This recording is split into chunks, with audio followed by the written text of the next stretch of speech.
At a certain point in my life, I picked up some habits that had a drastic impact, positive of course, on the quality of life that I live, my well-being as a whole, and my productivity. At first, I was like, no, it's really just age. We grew up and then you changed and you learned things. Yes, it's true that age contributed to it, perhaps like 30% of the change. But I think that intentionally picking up some habits really gave results that I did not expect. I knew that I was picking up healthy habits, but I did not expect the results that I got. And in this video, I'm going to be sharing with you some habits that really changed the quality of life that I was living for the better. Once more, welcome to Dreams to Dollars with Joy. If this is your first time, thank you so much for coming. I promise you'll have a nice time being here, and the quality of your life as a whole is going to be better by being here. And if you're returning, thank you so much for returning to watch these videos. I love you so much and I appreciate your support. Please do not forget to always comment, share, like, turn on the notification bell, and make sure that you subscribe to help the algorithm. In this video, I'm going to divide these habits into habits that had to do with just me and habits that had to do with my interaction with other people, so that you can see how changing things about yourself, picking up habits that concern just you, can affect your life, and then picking up habits that concern other people, how you interact with other people, with the outside world, can also affect your life positively. So yes, habit number one, what did I pick up? What changed my life so drastically? I know it's already a cliche here. I've said it so many times, like for the umpteenth time, I'm going to say it again. I started reading books. I started reading personal development books. Honestly, this is something that I did not do at early stages of my life. The improvements that this has brought to me is something that I cannot express in words. Because each day I ask myself, like, why did you spend so much time to start doing this? No regrets, no regrets. But I just want you to know that this is a habit that did wonders to my life. Start reading personal development books. It is important. I know people, it's totally cliche, like people keep saying it every day. It's good to read, it's good to read, but a whole lot of people are not reading yet. A whole lot of people just keep hearing this and telling themselves, I'm going to start tomorrow, and then tomorrow I'm going to start the next day. And if you're in that group of people, you're lucky to be here today, because I happen to make a video about how I overcame procrastination. And if you're suffering from that situation, you should check out this video, and I'm pretty sure it is going to help you, because I've gotten like lots of reviews from people who watched the video and they're really thankful that I made this video. I'm going to share with you some websites from where I get free e-copies of books, and then you should also invest in buying physical copies of books. Invest in buying books that are not free. Yes, they are worth your money. Take it from me, they are totally worth your money. You can see my table, they are worth your money. So take your time and get these books. Sacrifice a few francs, a few dollars to get these books, and trust me, the results that you're going to get from reading these books is going to be way more than what you invested. So the returns are actually quite good. I use that library, so I'm going to leave the link to this in the description box, so that if you're interested in getting free copies of ebooks, you can also go ahead and get them. I always told myself there was no way that a single book would solve 50% of your problems, but I kid you not, I read a book that solved about 70% of my problems. And this takes me to the second habit that I picked up that changed my life drastically, in a positive way, of course. This habit is the growth mindset, adopting the growth mindset in everything that I did. And I learned this from the book that I read called Mindset by Dr. Carol Dweck. Before I learned about the growth mindset, I was suffering from a fixed mindset, which totally detests new challenges, competition, failure. And I think that I developed this mindset because people around me from childhood kept praising the results. They never really made me understand that what we should praise were the efforts, the process. People praise the results so much that I began to see myself as perfect. So I suffered a lot from a fixed mindset. I did not want to be in any situation that would make me seem imperfect, any situation that would make me look like I was struggling to get something done. I wanted to do everything perfectly out of innate ability and no effort at all. This fixed mindset persona was cagey, histrionic, self-aggrandizing, totally detests second place, totally detests failure, and used to somehow convince me that one mistake could take away all the success that you've ever achieved in life. And this really, really bothered me a lot because this will sneak into my subconscious and undermine me every now and then and keep whispering to me, you're not good enough, you're being an imposter and stuff like that, just because of little errors or little shortcomings that were really, really totally normal to have. So that was what my situation was before that. That usually left me feeling stressed, unmotivated, and defensive because I really did not.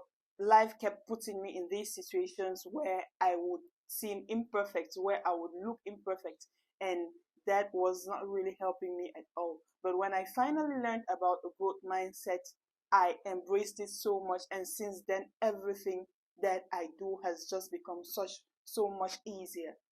That's why I say that I never could believe that a book would solve about 70% of my problems. This book did. The concept of a growth mindset did. At a certain point, I decided to start looking at God. I got advice, actually. I got advice to start seeing God more as a friend and not like this big mystical almighty figure really up there. Not to say that he's not almighty and all that. I still see God to be supreme and everything. But when I started seeing our relationship as more of a friendship, it helped a lot of things.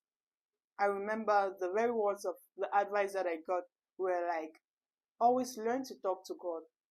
Tell him about each situation, how it started, how it is unfolding, how you feel about it, what confuses you about it, what you wish would happen, how you're unsure that what you wish is the right thing to wish for. And when I learned that, it totally transformed my relationship with God and consequently every other thing.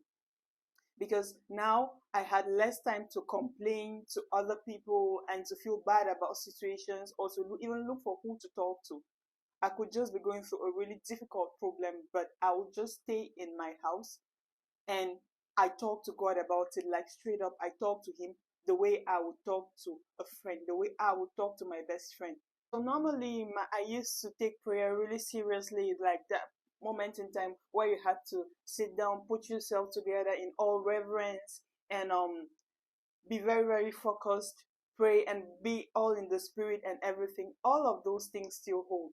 But when I started looking at my relationship with God, like more of a friendship, which is totally backed by His word anyway, by the way, sorry, I saw a change in how I prayed and in how I trusted God and in how comfortable I was with Him. Because my deepest, innermost feelings, that things that I thought were too unserious to present to God, I started presenting them to God, and that helped me a whole lot. So, yes, I would just pray. Hey there, good evening. Thank you so much for today. I went through. It was a tough day, but I think that you're doing quite well, and you've been doing so much for me. Thank you so much for everything that happened. I had this encounter with the A. It was not the best. B said I should do this and do that, and I just tell him about my day, honestly. This has been going on, that has been going on. I feel this about it. I know that I'm normally not supposed to feel this about it, but this is what I feel. And I don't know which better person to talk to than to you. So that is how I talk to God. And that way, I began to pray much more frequently. That way, I began to trust God much more frequently. And that way, problems began to seem really small to me and not as big as they used to seem at first, because now I had a friend whom I knew I could trust, I could tell everything to, and whom I knew had the powers to solve everything, to make all my dreams come true. So, yes, that also helped my life a whole lot. Since I cannot give you the links to all the websites that exist, I made a video on how to tips on how to Google effectively, and in one of those tips I said how to find websites that were similar to another website. So yes, when you're in Z Library, you might want to go ahead and find other websites that are similar to Z Library so that you might get other ideas on how to get books. So probably should check out this video to get more tips on how to find similar websites. The next habit that I picked up was that I started working from my strengths and not from my weaknesses. So I focused on the things that I was good at, the things that I enjoyed doing, the things that came easy to me, and I walked my way from them to the things that were more complicated and the things that I considered as tedious, as mundane. So that is how I started functioning, and that helped productivity overall to become better for me. So how do you work from your strengths? You focus on the things that you do well. You focus on the things that are your strong points and you work from them. Do not pay so much attention to your weaknesses, to your deficiencies. That isn't really helping you function better as a human being. So now if I walk into a place where my capabilities, my abilities are being questioned, I I focus totally on my strength and ignore all the other things. When I say ignore all the other things, doesn't mean that I am not working on them in the background. I mean, I am drawing my energy from the things that I know that I am already strong at, the things that I know that I am already blossoming at. So I draw strength from those things to be able to do other things that are not as fun as I would love them to be. Pick that thing that you are good at so that whenever you walk into a room, especially a room with very judgy eyes, with very judgy faces, you focus on your strength and you work. Now, finally, on the list of things that I changed, habits that I picked up that were about myself, I would love to call them self-leading habits. I learned to start accepting fate, to start expecting that calamity will come. This doesn't mean that I became morbid in a way. No, it doesn't mean that I became pessimistic. Well, even if you put it as if I became pessimistic, it still works because now I do not see it as something totally bad at all. It is simply me preparing myself for unfortunate days. It's simply me preparing myself for unfortunate events. Does this mean that I lack faith? No. Does this mean that I am I have morbid thoughts? No.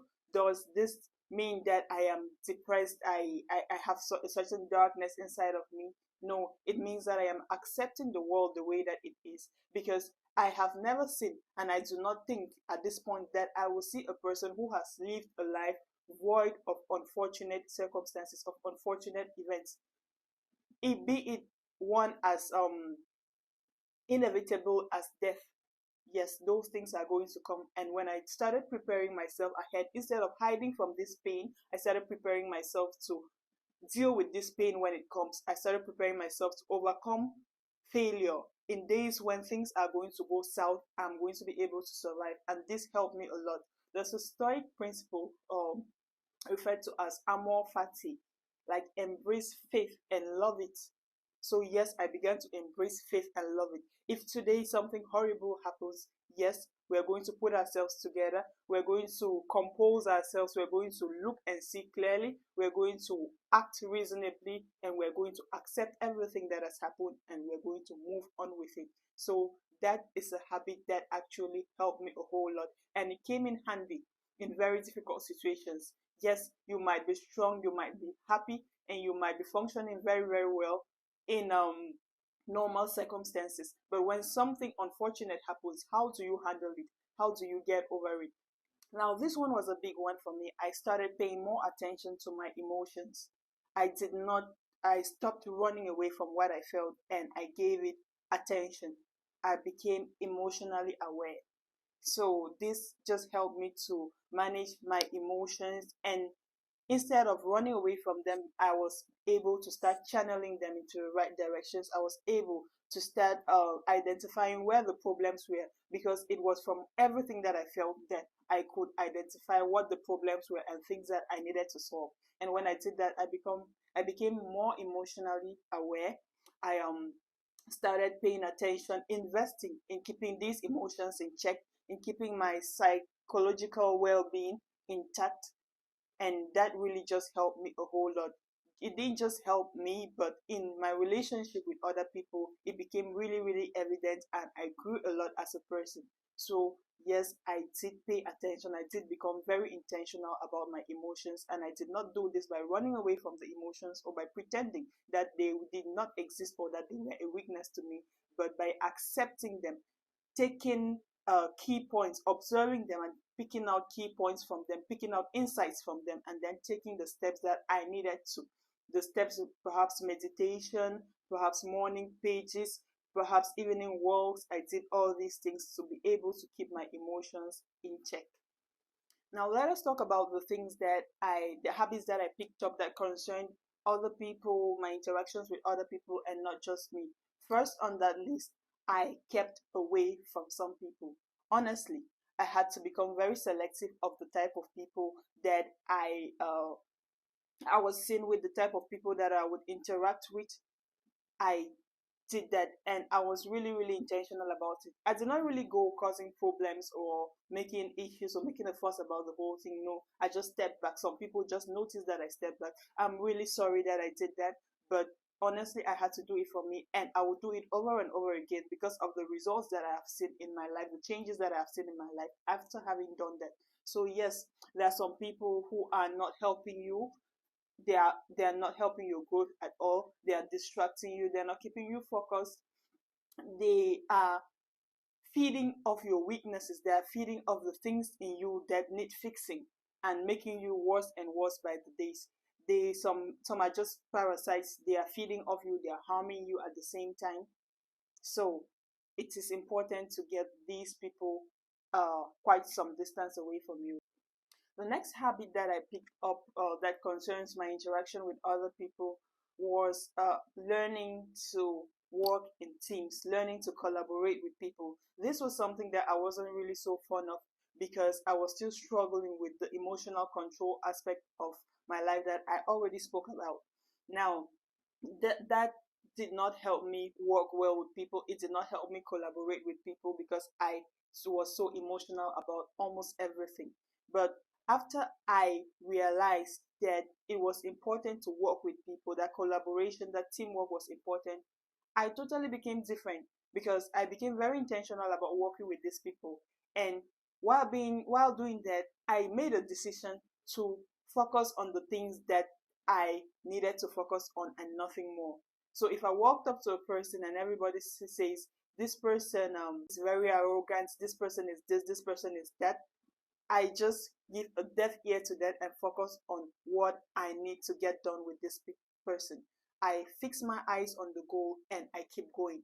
I work with this person. Sometimes they do things that are not okay, things that would normally annoy you. But I have learned so much to overlook all of this and just work.